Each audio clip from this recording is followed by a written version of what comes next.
আসন্ন ত্রয়োদশ জাতীয় সংসদ নির্বাচনের রোডম্যাপ ঘোষণাকে কেন্দ্র করে উত্তপ্ত রাজনৈতিক অঙ্গন।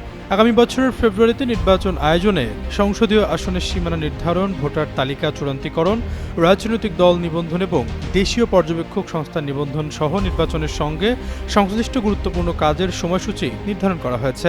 কমিশনের এই রোডম্যাপ ঘোষণাকে স্বাগত জানিয়েছে দেশের প্রধান রাজনৈতিক দল বিএনপি। তবে এই রোডম্যাপ প্রত্যাখ্যান করে নির্বাচন প্রতিহতের ঘোষণা দিয়েছে জামায়াত ইসলামী।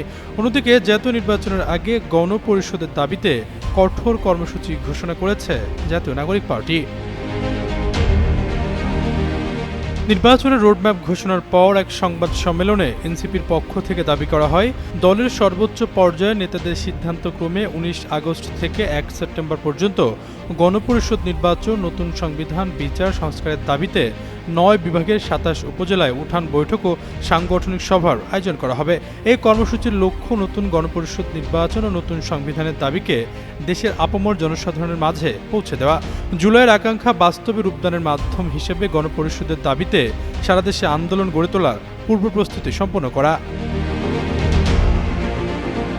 এদিকে নির্বাচন কমিশনের রোডম্যাপ ঘোষণার পর জামায়াত ইসলামী ঢাকা মহানগর দক্ষিণের আমির নুরুল ইসলাম বুলবুল এক প্রতিক্রিয়ায় বলেন, বাংলাদেশে পিআর পদ্ধতি ছাড়া কোনো নির্বাচন মেনে নেওয়া হবে না।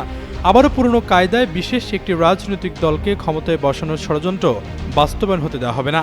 নির্বাচন কমিশন একটি দলের পক্ষ হয়ে বক্তব্য দিচ্ছে।